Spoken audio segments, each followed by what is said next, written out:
me. Tell me it's not that much. I would love to. Are you recording? I'll get out of this. Oh no, Becky. No, I'm Oh no, Becky. Oh no. It's the morning after. So there we were. If I go like this, we have to stop because they only take 10 minutes of video on YouTube, so we'll stop and go back on. Well, I think we can keep her under. Okay, no, go. Okay, alright. Action. Should I start or should I? You can start it out. I'll start it. Okay. The summer 2012, the Column Cabin. Just paint a picture. It's late at night and we decided, well, we were kind of forced to go to the Novitiate, which is somewhat of a haunted church house. We were a little skeptical at first because... hammered. And a little hammered.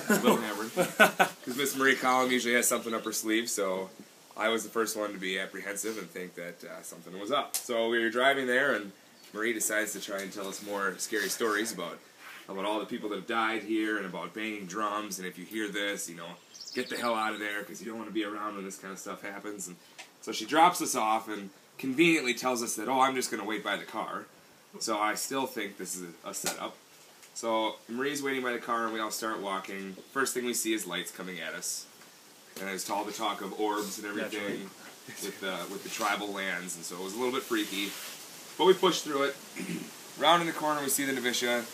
Just a picture-perfect house for a horror movie.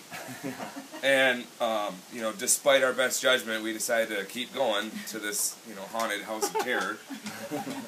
And so we're right outside, about ready to step foot inside of it. A few people did. A few people did. And we hear Marie yelling from about 300 yards away and honking her car horn. And we think, okay, well, this is Marie trying to freak us out. She's trying to get us to scare ourselves. Whatever. Well, we stop, turn around. Some people just start booking it back. Some people kind of are a little apprehensive, don't know what to do. People are like, oh, let's stay, let's go back inside. Cheyenne. And here we are. No. It's like me, Ben, and Becky in the building, and all of a sudden we hear, oh shit, what's going on? And sprinting happening on the outside. So we like just look out the door and just everyone's gone. So we run outside real quick, and then that's when it all gathers and continue. So we head back to the car, and Marie is just freaking out. We just hear her yelling at us, guys, let's go, I'm serious, I'm not kidding. Get in the car. Still was a little bit apprehensive at first, didn't think she was really serious, but we get in the car, and she's almost in tears because some crazy man decides to yell at her and says some very angry words about, you know, get the heck off my land, and what the heck are you doing stern. here?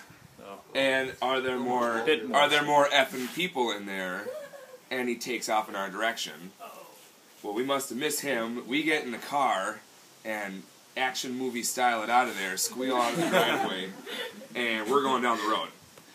And Marie's freaking out, telling us, "No, no, I'm totally serious. This really happened." Still kind of apprehensive, but she says, "Well, let's instead of going to the Column Cabin, let's go to the cult. Shawano? Is that where it is? Let's go to the Shawano cult, because that's a good idea." So we're driving down the Shawano cult, and if you know anything about it, which Marie was an expert in the topic, deciding to freak us out beforehand. We're driving down these roads, and all the buildings on the sides are completely vacant because these cult members dig tunnels underneath. And they live under the ground, and it's just kind of a creepy situation. So we drive through town, then we decide to drive back again. And apparently there's a story about a lady who waits in the driveway at the edge of town and documents all the cars that go by, and says she has a gun in the car, and then it's very sketchy. Well, we decide, let's go check it out, let's drive by. So we drive by and we're like, oh my gosh, there's the car, it's right there. So we keep going. We didn't see anybody in it though. Didn't see anybody in it, completely empty. So we just decided to keep going, and we pass another one of those houses that's completely vacant, completely gutted out on the inside. There's nothing going on there except everything goes on underground. And so we get out, and a few Bud Lights later decide we have to use the restroom, which in our case was the edge of this cult house. But it was creepy being there, and so we booked out of there pretty quick. Yeah. And decided to head back towards town instead of going back to the cabin like we should have. And so we drive by the car again. And So we decided to drive back into town. We drive by the car, with the lady and the gun that decides to document everything, and her lights are on, her running lights are on, so we can tell that somebody's actually in there. So we drive by, decide to think it'd be a good idea to turn around right afterwards, and I'm going to let Josh take over here, and let us know what was going through your head when, Josh, sorry. Josh and Luke, let us know what's going through your head when you decide to hop out. Well, and yeah, at this point, we passed this, and, we got some liquid courage going. A lot of it. a lot of liquid courage going. A little bit of cockiness. And so I'm sitting next to the door, like on the floor, because there wasn't really seats. So we passed by it.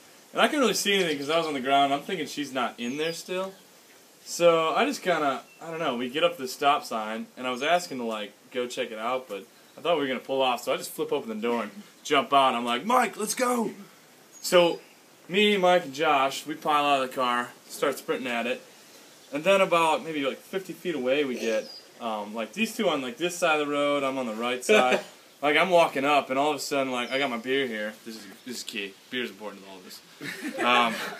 Got the BL smoothie. We get, as it's called. We get about 50 feet away, and I look at these guys. I'm like, why? What are we doing? What is the purpose? We have no game plan whatsoever. Yeah. There's no plan what we're gonna do. Why Maybe did I walk jump up to her, ask her how her day is. I don't know. Good evening. Good evening. How are you? Cup of sugar. And yeah, so we get about 50 feet away or so, and simultaneously her lights come on the same time we whip around and see Cheyenne flailing running down the road. Wait for me! Because she wants to join in all the fun that's about to happen. So then all of a sudden, Tommy didn't do a very good job holding her. Can we cut to Tommy? Well, she's like, I just want to look. I just want to see what's happening. All of a sudden, she's just out the door, just gone. Just But you were holding her the whole. Just holding her for a good 2 minutes, trying to not let her go. And she's like, no, just let me look. Just let me look.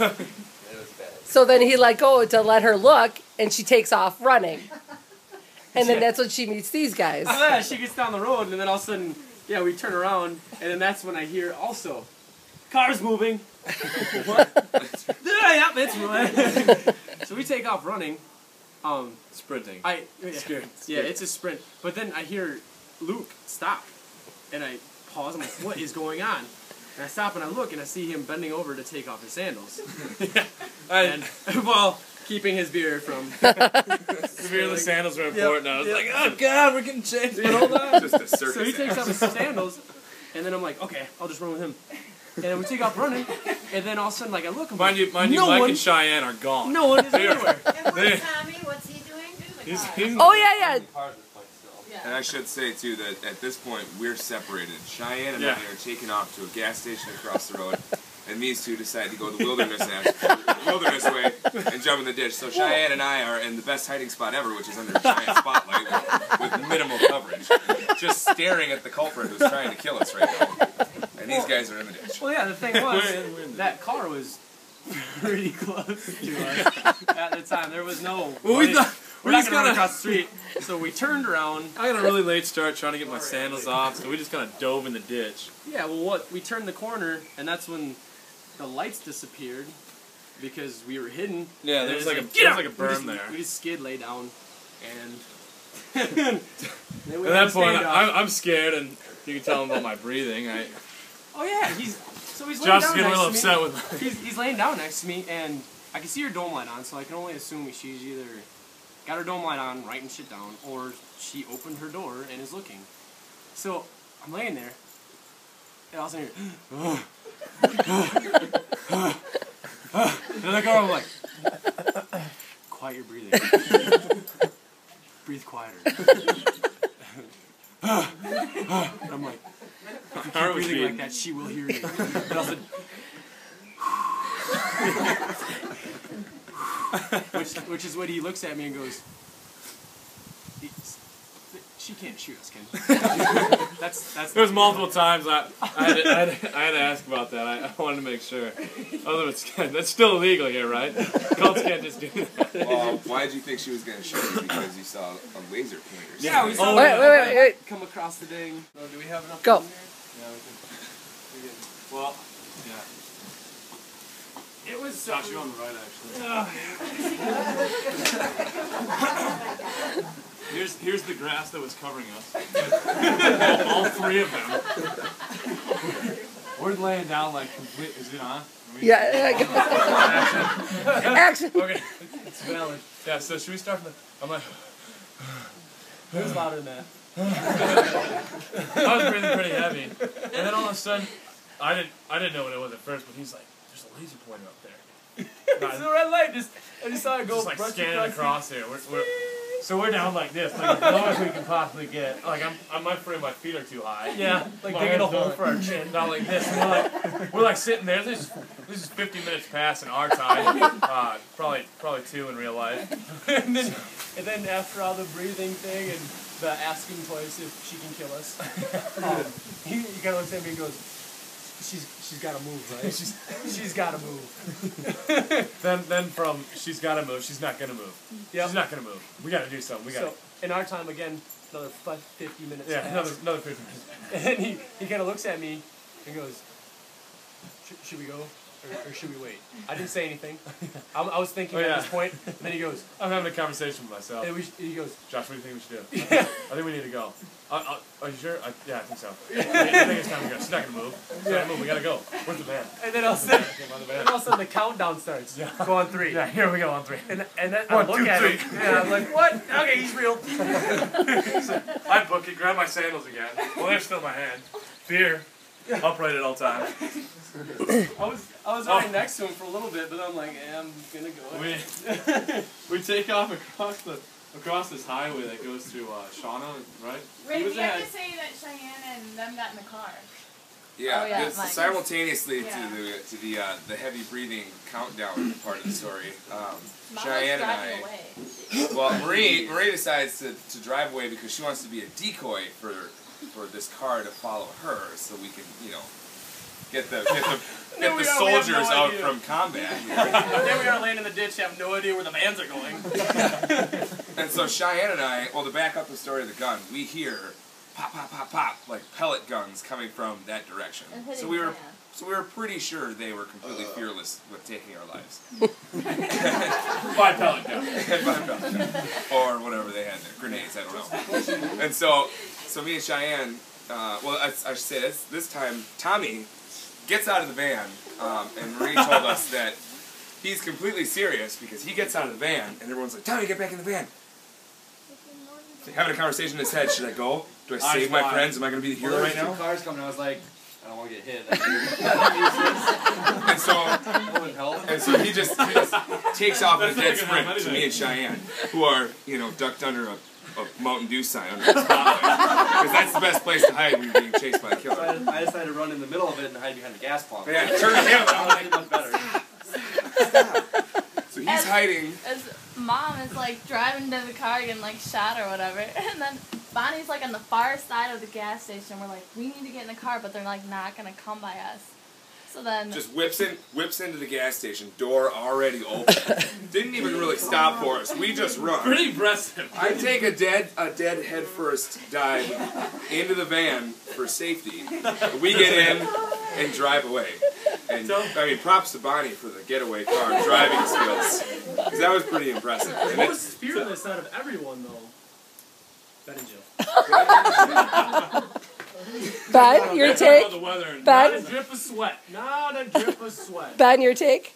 Oh my God, everything's happening. Well, what should we eat today? We were a little confused as to why you were driving away at first. We're like, they're back there. You should keep the doors open. We want to pick them up. And you're like, you're screaming, OMG, oh, what's happening, what's happening? And then we were like, well, this is just a joke. I can only imagine. Becky, tell about Marie freaking So out. we Or drive laughing. through town and we're going back, and I'm wondering why we're driving away too.